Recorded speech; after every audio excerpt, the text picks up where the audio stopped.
नमस्कार दोस्तों, स्वागत है आपका आपके अपने YouTube channel RBSC online classes में। अपन बात कर रहे थे आपकी मैथ की थर्ड एक्सरसाइज के बारे में।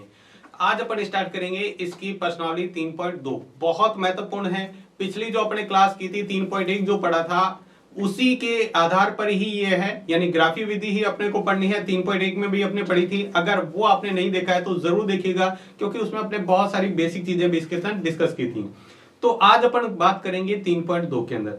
अभी तक अपने सिर्फ ग्राफ विधि से सवाल हल करना सीखा था। आज अपन सीखेंगे उससे थोड़ा सा और आगे के सीखेंगे, यानी उसका जो सवाल के आंसर किस तरह से निकालते हैं। ठीक है, यानी ग्राफी विधि से निरूपित करना आपने सीखा था। आज अपन सीखेंगे उसको किस तरह से उसके हल निकालते हैं। बहुत ही आसान सा तरीका है। उससे पहले आप कुछ बेसिक चीजें ध्यान में रखिएगा। देखो, अपन कोई भी जो दो चर वाली समीकरण, रैखिक समीकरण होती है, तो किसको कैसे लिखते हैं, जिस तरह से, देखो इस तरह से अपन लिखते हैं इसको a1x plus b1y plus c1 बराबर 0। ठीक है, और दूसरी है a2x plus b2y plus c2 is equal to 0। ये अपने पास दो समीकरणें दी होती है सवाल में। अदरवाइज अपन समीकरण क्या करते हैं, सवाल के अकॉर्डिंग दो शर्तें दी होती है, उससे अपन समीकरण बनाते हैं। ठीक है, अगर समीकरण दिया हुआ है तो ठीक है, नहीं तो अपने सवाल से समीकरण को बनाना है। ठीक है, तो दो समीकरण मान लो इस तरह से अपने को दी हुई है। यहां पर ये जो a1 लिखा हुआ है, b1 c1 a2 b2 c2, ये क्या है, वास्तविक संख्या है। यहां पर कोई ना कोई संख्याएं आएगी, और x और y जहां पर लिखे हुए हैं वहां पर x y ही रहेंगे। कई बार आपको थोड़ा सा कंफ्यूज करने के लिए c की वैल्यू इधर दे देता है, तो उससे कोई फर्क नहीं पड़ता है। ठीक है, अब देखो यहां पर आपको इतना करने के बाद में एक छोटी सी टेबल है, वो आपको ध्यान में रखनी है, वो बहुत महत्वपूर्ण है। आपको किस तरह से करना है वो अपन देख लेते हैं। तो एक अपन टेबल बनाते हैं और फिर उसको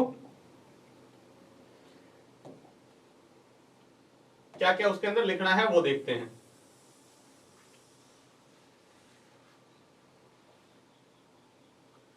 ठीक है, तो ये टेबल है अपने पास, इसके अंदर कुछ चीजें और लिखेंगे अपन।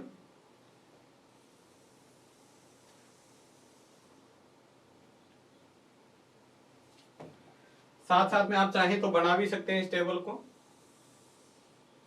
लेकिन ये बहुत महत्वपूर्ण है, इसको आप अच्छी तरह ध्यान में रखिएगा।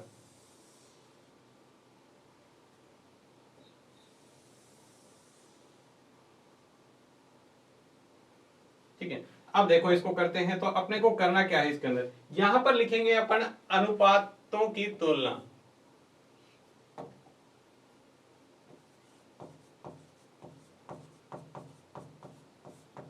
अनुपातों की तुलना। ठीक है, यहां पर अपन क्या करेंगे, अनुपातों की तुलना। यहां पर देखेंगे उसका ग्राफ किस प्रकार का बनेगा। क्या देखेंगे, ग्राफ किस प्रकार का बनेगा। यहां पर अपन देखेंगे उसका जो हल है वो किस प्रकार का। यहां पर अपन देखेंगे हल किस प्रकार के हैं, यहां पर अपन देखेंगे उसका ग्राफ किस प्रकार का बनेगा, और यहां पर अपन देखेंगे उसके युग्म किस प्रकार के हैं। सारी चीजें अपन एक एक चीजें देखेंगे ध्यान से, आप देखते रहे, इसको अच्छी तरह समझे। तो सबसे पहली जो बात है वो अपन ये कहते हैं, अगर a1 बट्टे a2, ये पहली शर्त अपन बात करें, बराबर नहीं हो b1 बट्टे b2 के। अपने तुलना की, a1 और a2 का मान लिया, यहां से a1 बट्टे a2 का भाग देके निकाला, और इधर b1 बट्टे b2 इसको देके निकाला, तो दोनों बराबर नहीं है। मान नहीं आने का मतलब इसके हल क्या होंगे, अद्वितीय हल होंगे। क्या होंगे, अद्वितीय हल। ऐसी कंडीशन में अपन सवाल, अद्वितीय का मतलब कोई दूसरा हल नहीं, इसका एक हल होगा, कोई दूसरा हल नहीं होगा। इसी कंडीशन में अपन सवाल को हल करेंगे और उसका उत्तर अपन निकाल पाएंगे एग्जैक्ट। देखो इसका ग्राफ आप उससे बात करें तो प्रतिच्छेद रेखा क्या बनेगा, प्रतिच्छेद रेखाएं ग्राफ बनेगी, यानी दो रेखाएं इस तरह से आपस में प्रतिच्छेद करेगी, यानी कहीं ना कहीं किसी न किसी बिंदु पर क्या करेगी, प्रतिच्छेद करेगी। ठीक है, उसको अपन तीनों को एक साथ समझेंगे। दूसरी जो कंडीशन है अपनी वो ये है कि a1 बट्टे a2 बराबर हो b1 बट्टे b2 के, और ये c1 और c2 बराबर नहीं हो। देखो पहले में अगर पहले ही दोनों बराबर है तो c1 c2 चेक करने की जरूरत नहीं है, चाहे बराबर है या नहीं है। दूसरे में देखो अगर ये दोनों बराबर आ जाते हैं तब अपन c1 c2 को चेक करेंगे, और c1 c2 बराबर नहीं हुआ तो इसके इस तरह की समीकरण की कोई हल नहीं है।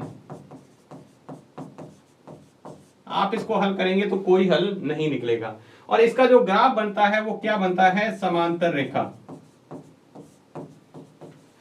जो समांतर रेखाएं आएगी, दो रेखाएं, देखो एक समीकरण से एक रेखा बनती है, दूसरी समीकरण से दूसरी रेखा, तो दो समांतर रेखाएं। समांतर रेखा इस तरह से जो आपस में कहीं भी प्रतिच्छेद नहीं करती है, इस तरह से चलती जाएगी, ये कहीं भी आपस में प्रतिच्छेद नहीं करेगी, ठीक है। और तीसरी जो शर्त है वो इस तरह से है कि अगर a1 बटे a2 बराबर हो, b1 बटे b2 भी बराबर हो और c1 बटे c2 भी बराबर हो, तीनों ही बराबर आते हैं, तब क्या होगा, तो इसमें क्या होंगे, अनेक हल या अनंत हल भी कह सकते हैं, अनेक या अनंत हल होंगे इसके, ठीक है। और आपसे पूछे ग्राफ किस प्रकार का बनेगा, तो ग्राफ बनेगा समपाती रेखा।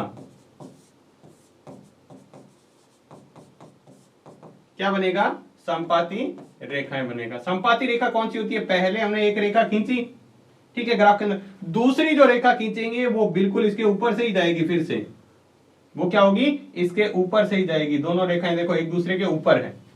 समपाती रेखा मतलब एक रेखा के ऊपर दूसरी रेखा, तो वो समपाती रेखा कहलाती है, ठीक है। तो इसका इस प्रकार का बनता है ग्राफ। तो देखो आपको ये कहा है, पहला सबसे इंपॉर्टेंट इसमें सवाल हल होता है, आपको ये दिया a1 बटे a2 बराबर नहीं हो b1 बटे b2 के, अपन सवाल को इस तरह से निकालेंगे, यहां पर मान दिया होगा तब, ठीक है। जैसे अपन उदाहरण के तौर पे यहां पर ले सकते हैं, जैसे मान लिए 2x प्लस 3y प्लस 5 बराबर 0 और यहाँ है 3x प्लस 2y प्लस 7 बराबर 0। तो देखो ये a1 का मान है, ये a2 का मान है, a1 बटे a2 निकाला तो कितना आ गया, 2 बटे 3, आगे अपने को सवाल है दिए हुए, और b1 बटे b2 निकाला तो ये 3 बटे 2, तो ये बराबर है क्या, नहीं है।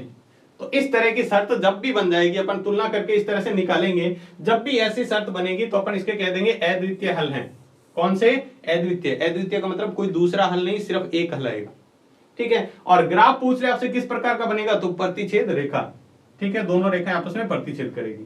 दूसरे में है अगर a1 बटे a2 और b1 बटे b2 तो बराबर हो, लेकिन c1 बटे c2 बराबर नहीं हो, तो इसमें कोई हल नहीं होगा, इसका कोई हल नहीं निकलेगा। और इसका जो ग्राफ बनेगा वो समांतर रेखाएं, दो रेखाएं ऐसे बराबर चलेगी, बिल्कुल कहीं भी प्रतिच्छेद नहीं करेगी। और तीसरा है a1 बटे a2 बराबर हो b1 बटे b2 बराबर हो c1 बटे c2, इसके अनेक हल होते हैं या अनंत हल होते हैं। इसका ग्राफ पूछे तो संपाती रेखा, संपाती का मतलब एक रेखा के ऊपर ही दूसरी रेखा बनती है, उसको कहते हैं संपाती रेखा। अब इसके युग्म चेक करने हैं, संगत है या असंगत। तो जिसके अंदर दोनों लाइनें एक दूसरे को टच कर जाती है वो होता है संगत, ठीक है। तो देखो ये तो प्रतिच्छेद कर रहा है, तो ये क्या है, ये है संगत। इसके युग्म किसको रखते हैं, संगत। और यहां भी देखो एक लाइन के ऊपर दूसरी लाइन है, बिल्कुल लाइन के ऊपर तो टच की हुई है, ठीक है, तो ये भी क्या है, संगत। लेकिन इसमें क्या होता है, एक लाइन एक दूसरे को टच ही नहीं करती, तो ये क्या है, असंगत है।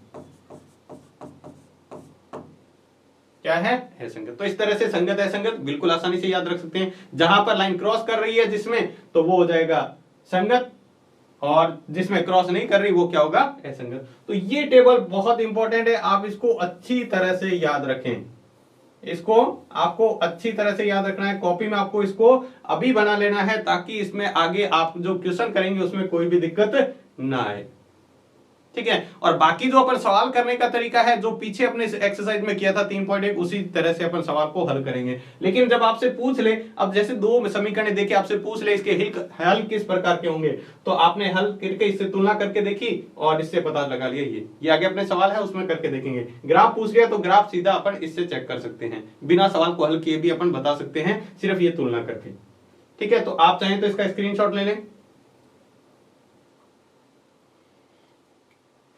इसके बाद अपन देखते हैं 3.2 का पहला सवाल, बहुत महत्वपूर्ण सवाल है। इस तरह से अपने को वैसे ही सवाल के अंदर पहले इसकी समीकरण बनानी है, फिर अपन इसको हल करेंगे। तो देखो सवाल में क्या दिया हुआ है, पहला सवाल, निम्न समस्याओं को रेखिक समीकरणों के युग्म बनाइए और उनके ग्राफीय विधि से हल ज्ञात कीजिए। यानी आपको ग्राफीय विधि से उसके हल ज्ञात करने हैं, ठीक है। पहले समीकरण आपको बनानी पड़ेगी, समीकरण नहीं दे रखी। सवाल को मैंने कहा है बहुत अच्छे से ध्यान से पढ़िएगा, अगर आप उस सवाल को समझ गए तो फिर आप समीकरण आसानी से बना पाएंगे। तो देखो सवाल में दिया हुआ है, कक्षा 10 में 10 विद्यार्थी के एक गणित की पहेली प्रतियोगिता में भाग लिया। कक्षा 10 में कुल कितने विद्यार्थी हैं, 10 ही विद्यार्थी हैं। कितने विद्यार्थी हैं, कुल 10 हैं, ठीक है।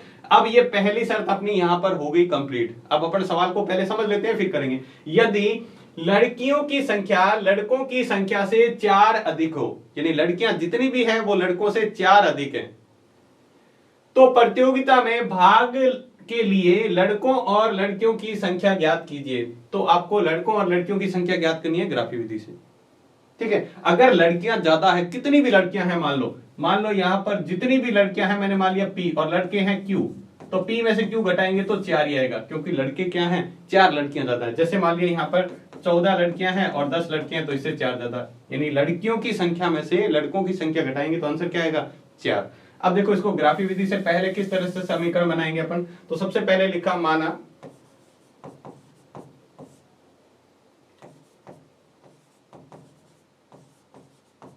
लड़कियों की संख्या, आप चाहें तो लड़कों की संख्या मान सकते हैं, लड़कियों की संख्या मान सकते हैं, हमने मान लिया x, और लड़कों की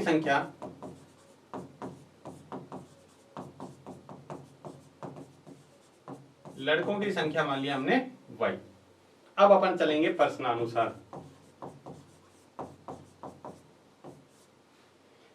प्रश्नानुसार शर्त पहली क्या है, पहली शर्त ये है कि क्लास के अंदर कुल कितने लड़के हैं, कुल कितने विद्यार्थी हैं, 10 हैं। यानी ये लड़कियों की संख्या और ये लड़कों की संख्या दोनों को जोड़ दे तो आंसर कितना आएगा, 10 आएगा। ये हमारी होगी पहली समीकरण। बताओ समझ में आया नहीं आया। देखो सवाल में सबसे पहले लाइन में यही कह रखा है, कक्षा 10 में 10 विद्यार्थी, कितने विद्यार्थी, 10 विद्यार्थी हैं टोटल। तो 10 विद्यार्थी उस प्रतियोगिता में भाग ले रहे हैं। तो टोटल विद्यार्थी जो प्रतियोगिता में भाग ले रहे हैं, लड़कों की संख्या हमने x मानी है, लड़कियों की संख्या x मानी है और लड़कों की y, तो दोनों को जोड़ेंगे तो कितना आ जाएगा, 10। दूसरी शर्त में ये कह रहा है, अब इस शर्त को आप ध्यान से समझेंगे, वैसे तो हमने इसको समझ लिया है लेकिन फिर भी देखो, ये कह रहा है कि जो लड़कों की संख्या से 4 अधिक है, यानी लड़कियों की संख्या है, वो लड़कियों की संख्या लड़कों की संख्या से 4 अधिक है। तो लड़कियों की संख्या क्या है, x, और लड़कों की संख्या है y, यानी लड़कियों की संख्या में से लड़कों की संख्या घटा दे तो आंसर 4 आ जाएगा।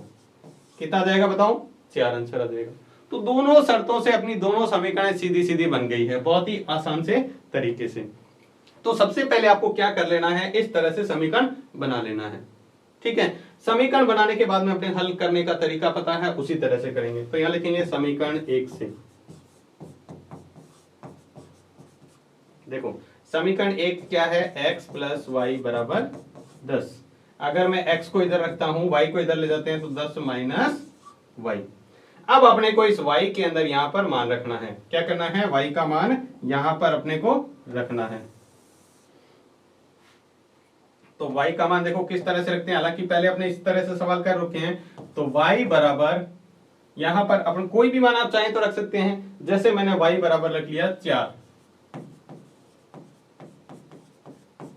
ठीक है, तो x बराबर कितना आ जाएगा, देखो 10, x बराबर आ जाएगा 10 माइनस y की जगह कितना रखना है, 4 रखना है, तो कितना आ जाएगा 6। y की जगह कितना आ गया, 6। दूसरा देखो हमने रखा y बराबर कुछ और रख सकते हैं आप, 5 रख सकते हैं। तो x बराबर कितना आ जाएगा, 10 माइनस y की जगह 5, तो कितना आ गया, 5। आप तीसरा मान चाहें तो रख सकते हैं, हालांकि सवाल 2 से ही हो जाएगा, लेकिन आप चाहें तो कर सकते हैं। ठीक है, अब लेते हैं समीकरण 2 से। सॉरी, इससे पहले अपने इसकी एक टेबल बनानी है। क्या बनानी है, एक टेबल बनानी है। तो टेबल इसकी बना लेते हैं, पहली समीकरण की। पहली समीकरण हमने हल कर ली और उसकी टेबल हम इस तरह से बना देते हैं।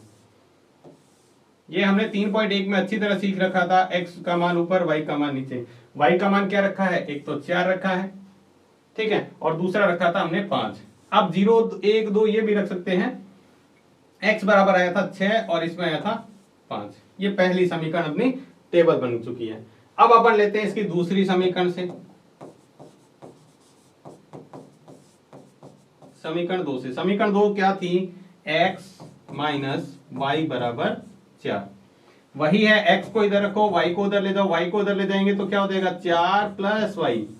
कैसे हो जाएगा, इस y इधर माइनस का है, बराबर को इधर ले जाएंगे तो प्लस का। यहां पर देखो y इधर प्लस का था, इधर ले गए तो माइनस का। अब उसी तरह अपन y का मान रख देते हैं, y बराबर, देखो इसको अपन नेक्स्ट पेज में ले लेते हैं। यहां पर x बराबर आ गया है 4 प्लस वाई, यहां पर हमारा रहा है x बराबर 4 प्लस वाई। अब अपन रखते हैं मान y बराबर 0 रखने पर, y की जगह 0 रखो तो x बराबर 4 प्लस 0। 4 प्लस 0 का मतलब क्या होता है 4। और दूसरा y बराबर हमने रख लिया, जैसे मान लो रख दिया 4, सॉरी कुछ भी रख सकते हैं, जैसे मान लो 2 रख लिया। जब कुछ इसके हर में कोई संख्या नहीं आ रही है, यानी बट्टे में कोई संख्या नहीं आ रही है, तो आप अपनी मर्जी से कोई भी प्राकृत संख्या रख सकते हैं, पूर्ण संख्या। तो यहां पर आ जाएगा x बराबर 4 प्लस 2। 4 प्लस 2 ऐड करेंगे तो कितना हो जाएगा 6। देखो यहां हमने इस y की जगह इस बार क्या रखा है 2, तो 4 प्लस 2 कितना हो जाएगा। इसकी भी अपन क्या करेंगे टेबल बना लेंगे। तो यहां पर हमने इसकी भी टेबल बना ली।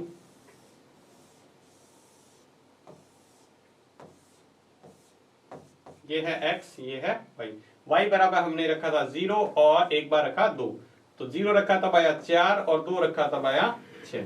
ठीक है, ये दूसरी है। अब पहले वाली अपन यहां पर क्या करते हैं, पहली वाली भी टेबल यहां पर बना लेते हैं ताकि सवाल हल करने में आसानी हो। x बराबर और y बराबर 6 और 5, 4 और 5, 6 और 5, 4 और 5। तो यहां पर हमने देखा पहली जो टेबल है, मैं पहली टेबल यहां पर बना रहा हूं।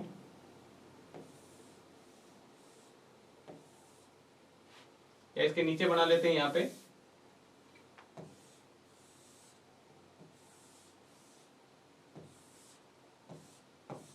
ये x है, ये y है, ये आया था 6 और 5 और ये आया था 4 और 5, इस तरह से। ये हमारी टेबल नंबर सेकंड है, ये हमारी टेबल नंबर फर्स्ट है। अब आपको क्या करना है, इसको ग्राफ पेज पर बना लेना है। ग्राफ पेज में क्या करेंगे, आप बीचों बीच ऐसे लाइन खींच लेंगे। ये जो मान है ये किसका है, ये x अक्ष कहलाता है, और इधर वाला जो मान है ये क्या कहलाता है, x डैश कहलाता है। ऊपर वाला जो मान है वो कहलाता है y, और लास्ट में यहां पर अपन ये लिख देंगे y डैश। बस अब आपको क्या करना है, ये जो बिंदु है ये यहां पर अपन बना देंगे और सवाल को आसानी से कर पाएंगे। पहले अपन पहली समीकरण के x बराबर 6 y बराबर 4, ये देखो हमने यहां पर क्या किया, ये देखो 1 2 3 4 5 6 7 8 9, इधर संख्या लिखनी है प्लस में, इधर x की मान है माइनस में। इधर x का मान प्लस में, इससे 0 यहां पर है, इससे इधर माइनस में, बीच में बिल्कुल 0 है।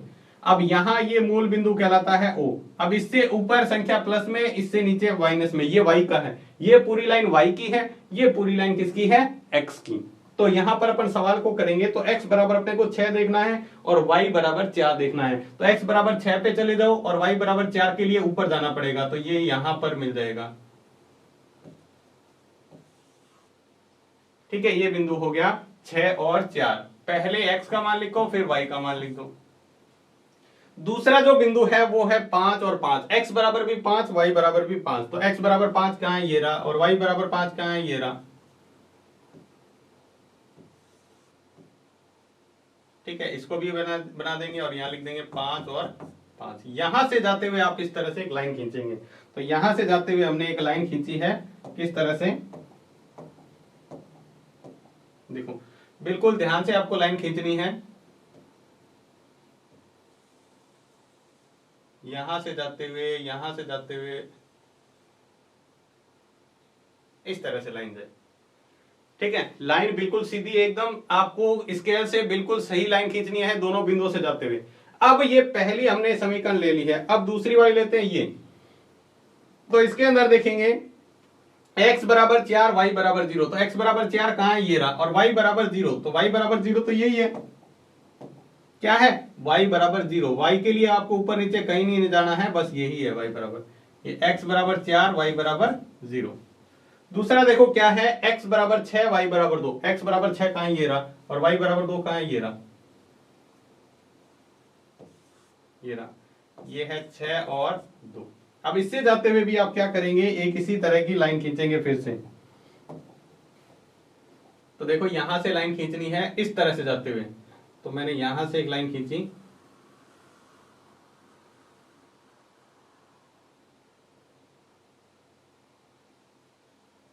ठीक है। अब इसकी जो समीकरण है ना वो इसके ऊपर आपको लिखनी है। ये कौन सी समीकरण थी, पहली जो समीकरण थी हमारी, ये इस लाइन की, वो थी x प्लस वाई बराबर 10 की, x प्लस वाई बराबर 10 की। और दूसरी समीकरण कौन सी थी, पहली समीकरण, इसकी जो समीकरण थी वो थी x माइनस वाई बराबर 4।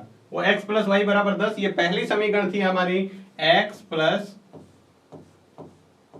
वाई बराबर 10, ठीक है। और दूसरी समीकरण ये थी, और ये मिल कहां पर रहे हैं, इस बिंदु पर प्रतिच्छेद कर रहे हैं, ध्यान रखना यहां पर, यही इसका आंसर हो जाएगा। तो इसका अपन उत्तर लिखेंगे ना, तो यहां पर आंसर, तो देखो आंसर किस तरह से लिखेंगे अपन, ये बाहर नीचे जगह नहीं है तो ये मैं यहां पर लिख दे रहा हूं, यहां देखो x बराबर, तो x के लिए आप देखो यहां पर x कितना मान है, x के लिए x वाली लाइन की तरफ देख लो, यहां से x वाली लाइन की तरफ है 7, और y वाली लाइन के लिए ये y वाले की तरफ देखो कितना मान है इसका 3, तो y बराबर कितना है 3, और ये क्या हो गया, इसका आंसर हो गया। x बराबर है 7, y बराबर है 3।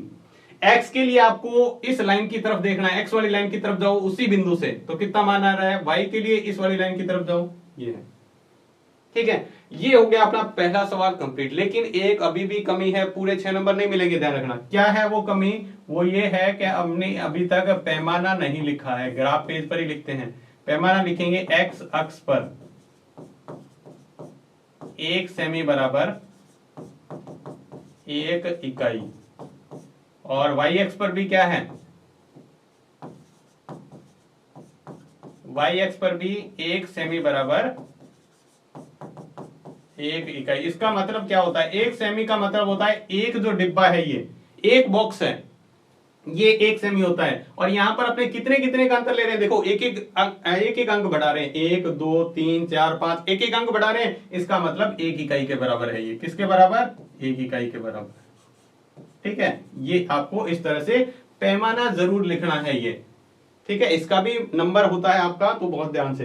तो इस तरह से आपको सवाल, देखो वहां तक तो आपने किया था, ये टेबल बना के लाइन खींचना तो सीखा था पीछे में, बस आप इसका ये इतना सा एक्स्ट्रा कर देंगे तो ये आप इसका आंसर निकाल देंगे, बस इतना सा एक्स्ट्रा करना है हल करने के लिए, ठीक है। यहां पर प्रतिच्छेद रेखा बन रही है, देखो आप इस तरह से इसको क्या ध्यान में रख सकते हैं। तो ये था इसका पहला सवाल। आप चाहें तो इसका स्क्रीनशॉट ले सकते हैं। देखो हमने इस तरह से सवाल को हल किया, पहले समीकरण बनाई इसकी, फिर उसके बाद में हमने ये इसको बाकी सवाल को हल करके दोनों टेबल बना ली। यहाँ पे दोनों टेबल देखो, ये फर्स्ट टेबल, ये सेकंड टेबल, और फिर हमने क्या किया, इसको इस तरह से ग्राफ पर निरूपित करके इसका आंसर निकाल लिया, ठीक है। इसके बाद अपन देखते हैं इसका दूसरा सवाल। देखो पहले का ही दूसरा सवाल दिया हुआ है, बिल्कुल आसान से आपको पहले समीकरण बनानी है और फिर इसको हल करना है। तो देखो सवाल दे रखा है 5 पेंसिल और 7 कलमों का कुल मूल्य 50 रुपए है। कोई व्यक्ति 5 पेंसिल और 7 कलम मतलब पेन खरीदे तो 50 रुपए उसको देने पड़ते हैं।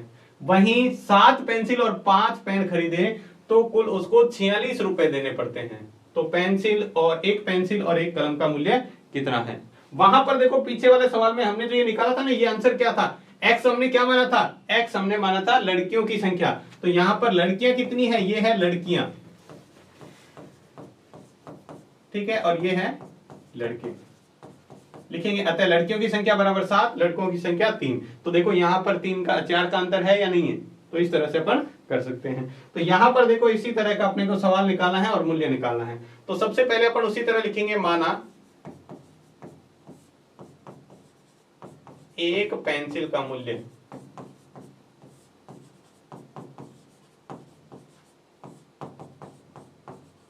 x रुपए और एक पेन का मूल्य या एक कलम का मूल्य, पेन लिख सकते हो, कलम भी लिख सकते हो, मूल्य बराबर y रुपए। अब अपन चलेंगे प्रश्नानुसार। ये बहुत ही आसान सा सवाल है। देखो पहली शर्त जो कह रहा है उसको अपन देखते हैं क्या लिखा हुआ है। कितने पेन खरीदे, एक पेंसिल x रुपए में आती है। पहले में खरीदी कितनी है उसने, 5 पेंसिल खरीदी है, तो 5x, एक x की है तो 5x की, प्लस उसने कुछ साथ में और खरीदा था 7 पेन, तो 7 पेन, एक पेन y का, तो 7 हो गया ये, और कुल उसने कितने रुपए दिए, 50। सिंपल सी बात, पहली समीकरण तैयार होगी।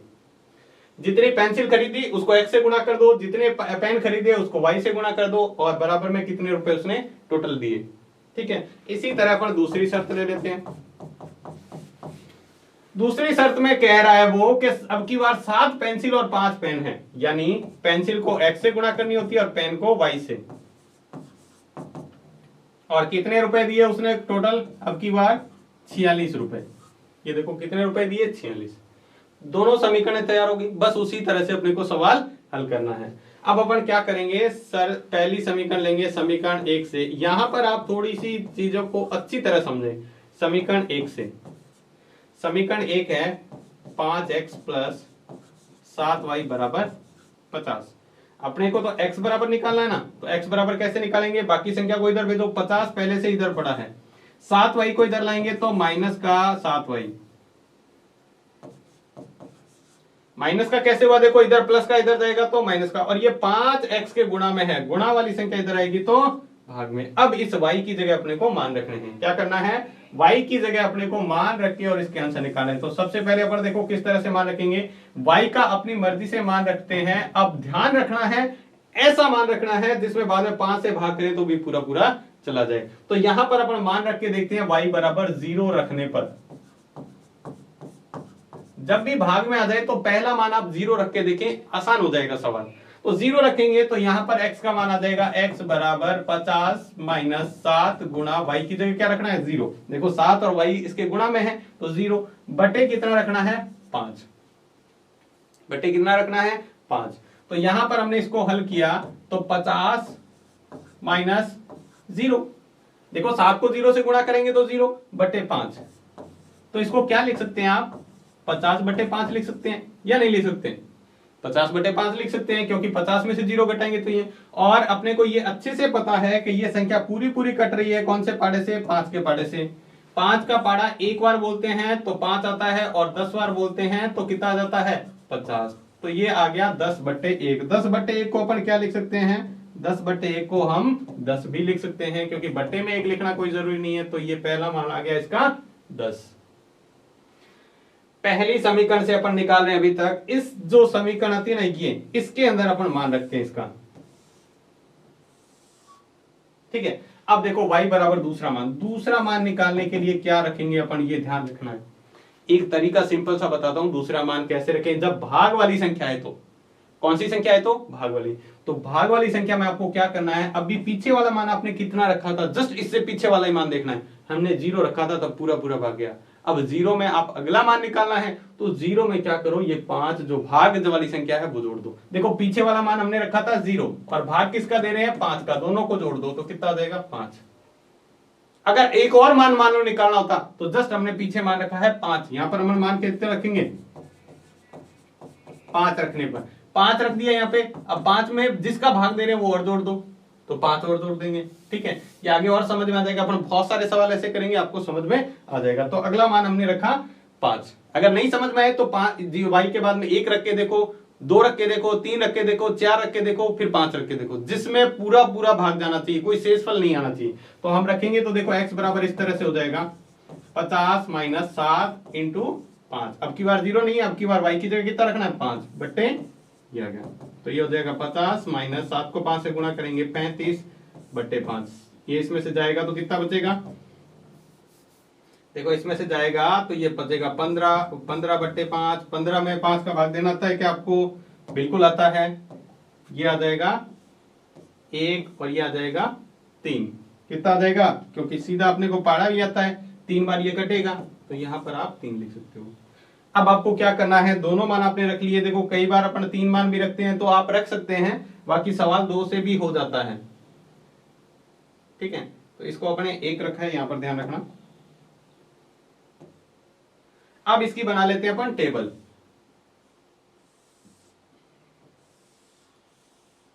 ये हमने बनाई है इसकी टेबल। पहले मान बताओ, ऊपर किसका रखते हैं, x का, नीचे किसका रखते हैं, y का। तो मान रख दो इसके अंदर कितना कितना आ रहा है। देखो पहले हमने y बराबर 0 रखा था, तब x बराबर कितना आया, लास्ट में 10 आया। जब y बराबर हमने 0 रखा तब x बराबर हमारा 10 आया। y बराबर हमने जब 5 रखा तब x बराबर हमारा 3 आया। x बराबर कितना आया, 3। तो ये हमारी होगी पहली टेबल तैयार। इसी तरह अपन इसकी दूसरी भी टेबल समीकरण से बनाएंगे। दूसरी समीकरण हमारी क्या है, 7x प्लस 5y बराबर 46। इसको हल करते हैं। देखो 7x प्लस 5y बराबर है 46, ये समीकरण 2 है। तो हम यहाँ समीकरण 2 को हल कर रहे हैं। ठीक है, वही है, x को इधर रखो, बाकी को उधर भेज दो, तो 46 माइनस 5y। कुछ समझ में आया नहीं आया? ध्यान से देखेंगे यहाँ पे, x को इधर रखना है, 5y को बराबर के इधर ले जाएंगे तो 5y अभी प्लस का है, बराबर के इधर जाएगा तो माइनस का, और ये जो 7 इसके गुणा में है वो इधर आएगा तो भाग में। अब यहां पर अपने को y का मान रखना है, क्या करना है, y का मान रखना है। थोड़ा सा यहां पर ध्यान देंगे, y का कौन सा मान रखे कि ये संख्या पूरी पूरी क्या हो जाए, कट जाए। तो यहां पर अपन मान रख के देखते हैं, अगर यहां पर अपन रख देते हैं 0, तो 0 से ये संख्या नहीं कटेगी। 0 रख के देखें, एक बार रख के देख लेते हैं यहाँ पे, देखो 46 माइनस 5 इंटू 0 बटे 7, यानी 46 में से 5 इंटू 0 का मतलब हो गया 0, 0 में से 46 घटेंगे यार, ये पूरा नहीं कट रहा है। ठीक है, तो ये संख्या अपन नहीं लेंगे। हालांकि सवाल इससे हो जाएगा, पॉइंटों में आप ग्राफ में बनाना मुश्किल हो जाता है, इसलिए अपन ये नहीं लेंगे। 1 से करें तो भी नहीं होगा, ठीक है, 2 से करके देखें तो 10 36 नहीं आएगा, 3 से करके देखें, देखो 3 रख के देखते हैं, तो 46 माइनस 5 इंटू 3 बट्टे 7, तो 46 माइनस 15, 46 में से 15 जाता है तो कितना आता है, देखो 46 में से 15 जाएगा तो यहाँ 1 या 3 नहीं आएगा। ठीक है, अगर यहां पर अपन रख के देखें 4, कौन सा रखें, 4 रख के देखते हैं, ये हो जाएगा 20, 46 में से 20 जाएगा तो 26, फिर भी नहीं आएगा। यहां पर रख के देखते हैं 5, अब देखो 5 रख के देखें तब क्या हो जाएगा, 46 माइनस 25 बटे 7, तो 46 में से 25 जाएगा तो कितना बचेगा, 21 बटे 7, ये कट रहा है। तो मान हमने कौन सा रखा है, यहां रखा है 5। तो यहां पर देखो कुछ सवाल आपको इस तरह से ध्यान में रख के निकालने पड़ेंगे, तो रखेंगे y बराबर 5 रखने पर, y बराबर क्या रखेंगे, 5 रखेंगे। तो देखो 5 रखने पर कितना आ जाएगा, यहाँ 46 माइनस 5 इंटू 5 बट्टे 7, तो 46 में से 5 जाएगा तो कितना आ जाएगा, सॉरी ये आ जाएगा 25 बट्टे 7, इसमें से जाएगा तो ये बचेगा 21 बट्टे 7, और 21 में 7 का भाग देते हैं तो कितना आता है, 3। ठीक है, ये थोड़ी सी जगह कम है, आप इस स्टेप को इस तरह से चलाते रहें बराबर नीचे। ठीक है, तो ये पहला मान आ गया 3, और दूसरा हम y बराबर मान रख के देखते हैं,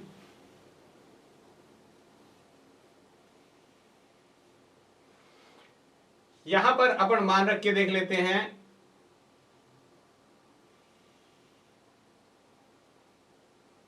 अगर मान रखें यहां पे, अगला मान देखो कौन सा आएगा, अगला मान रख के देखें तो यहां पे मान आ जाएगा, वो आ जाएगा, अगर देखो वैसे तो अपन निकाल सकते हैं, पीछे वाला मान क्या रखा है 5 और अगला मान क्या है 7, तो दोनों को जोड़ दो, अगला मान आ जाएगा 12। लेकिन ग्राफ में अपने 12 नहीं बना हुआ, तो थोड़ा सा एक बार और मान रख के देख लेते हैं, कुछ माइनस में रख के देख लेते हैं। तो यहां पर अपने हैं 46, देखो ग्राफ आप उस तरह से अंतर ज्यादा ले सकते हैं। तो यहां पर देखो हमने क्या किया, अगला मान रखा 12, ये 12 कैसे आया, देखो यहां पर हमने पीछे वाला मान लिया था 5, पिछला पहला मान जो है 5, उसके बाद अपना भाग किसका दे रहे हैं, वो उसके अंदर जोड़ दो, जिसका भी भाग दे रहे हैं वो जोड़ दो, तो 5 में 7 जोड़ा तो 12। अब देखो 12 रख के देखेंगे तो क्या आ जाएगा, 46 माइनस 5 इंटू 12, पाई की जगह 12 बट्टे 7, तो ये कितना आ जाएगा, 46 माइनस 12 पंजे कितना होता है 60 बट्टे 7। अब 60 में से ये जाएगा तो बताओ कितना बचेगा, माइनस का 14 बट्टे 7, और माइनस के 14 में भाग देंगे तो माइनस का 2 आएगा, क्या आएगा, माइनस। देखो 46 में से 60 नहीं जाएगा, 60 में से 46 घटाना पड़ेगा, और 60 बड़ी संख्या है और इसके आगे माइनस है, तो ये इस तरह से आएगा। ठीक है, तो इसकी भी अपन अब टेबल बना लें।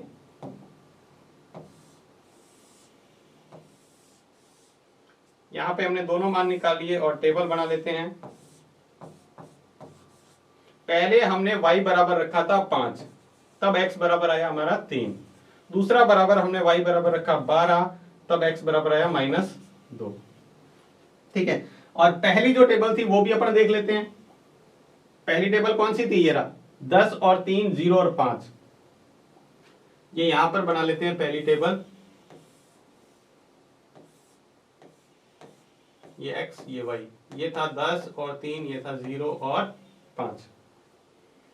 ठीक है, अब इस दोनों को अपने को बनाना है इस ग्राफ के अंदर। तो देखो ग्राफ के अंदर बनाए, तो सबसे पहले अपन इसको बनाते हैं। तो x बराबर 10, y बराबर 0। तो x बराबर 10 अपने को देखना है, तो 10 तो देखो यहां थोड़ा सा इसे बाहर चला जाएगा यहां पर,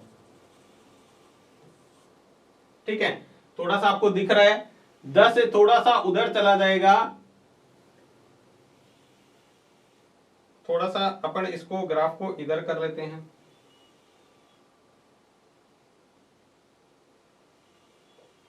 ग्राफ को थोड़ा सा इधर करें।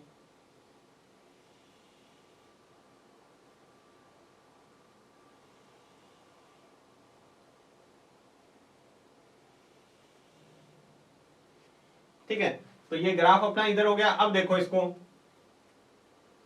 तो यहां पर हमने क्या किया है, इसको थोड़ा सा आगे कर लिया है हमने, कि 10वां पॉइंट हमने यहां पर ले लिया है। ठीक है, ये हमारा पॉइंट है पहला। ये कौन सा पॉइंट है, 10 और 0, x बराबर 10 और y बराबर 0 यहां पे। ठीक है, दूसरा पॉइंट है x बराबर 3, y बराबर 5। x बराबर 3 अपने को देखना है और y बराबर देखना है 5। x बराबर 3 और y बराबर 5, तो x वाला 3 देख लो और y 5 देखो कहां पर आ रहा है, ये यहां पर आ रहा है, ये रहा। अब इससे जाते हुए अपन क्या करेंगे, एक लाइन खींच देंगे। क्या करेंगे, एक लाइन खींचेंगे, वो इस तरह से जानी चाहिए कि इस दोनों से जाए।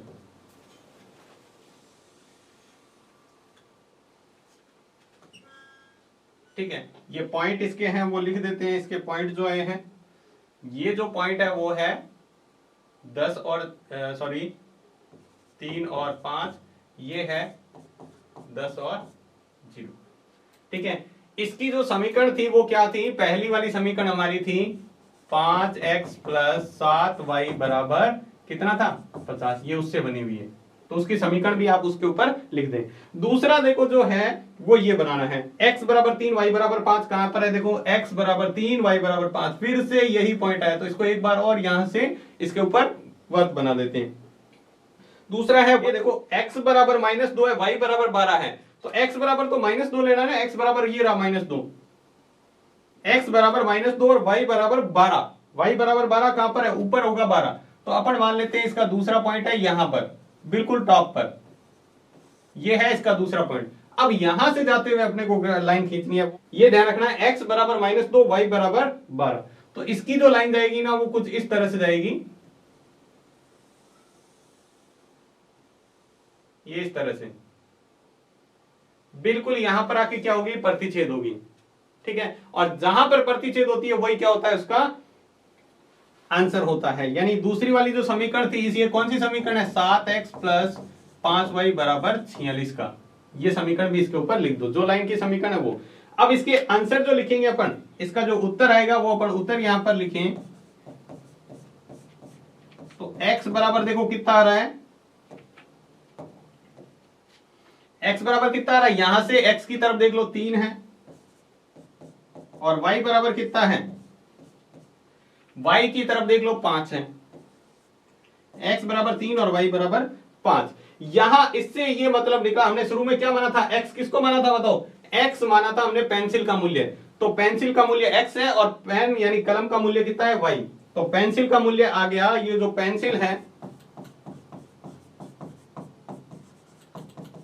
पेंसिल का मूल्य नीचे जगह नहीं है तो मैं यहां पर लिख रहा हूं 3 रुपए, और पेन का या कलम का मूल्य बराबर 5 रुपए। ये आपको लास्ट में लिखना है कि पेंसिल का मूल्य हमारा 3 रुपए आया है और पेन का मूल्य कितना आया है, 5 रुपए। अब वहां पर आपको वापस वही बात है कि यहां पर आपको पैमाना जरूर लिखना है। क्या लिखना है, पैमाना। अब वो पीछे वाला ही है, एक्स अक्ष पर 1 सेंटीमीटर बराबर 1 इकाई, और उसी तरह वाई अक्ष पर, इस पर भी क्या है, 1 सेंटीमीटर बराबर 1 इकाई। बस आपको ये लिख देना है। अगर आप इतना लिख देते हो तो फिर आपका सवाल कंप्लीट है बिल्कुल, और आपको पूरे नंबर मिलेंगे जितने नंबर का ये सवाल है। तो इस तरह से आप दोनों सवाल कर सकते हो। इसका भी आप चाहें तो स्क्रीनशॉट ले सकते हैं। इस तरह से हमने सवाल को हल किया था। पहले आपको क्या करना है, सवाल से जो जो चीजें माननी है दोनों मान ली। हमारे पास 2 ही ऑब्जेक्ट थे, एक था पेन और दूसरा था कलम। तो हमने पेन का मान लिया मूल्य और कलम का भी मान लिया मूल्य। फिर इससे 2 समीकरण, हमने 2 शर्तों से 2 समीकरण बनाई। दोनों समीकरणों को हल करके ये 2 टेबल बनानी है और दोनों टेबल को देखकर अपने को ये ग्राफ बनाना है और ग्राफ में थोड़ा सा ध्यान रखना है, कोई गलती नहीं करनी है, पॉइंट को अच्छी तरह देखना है, ऊपर नीचे x का मान ये होता है, y का मान ये होता है, तो इस तरह की आपको गलती नहीं होनी चाहिए।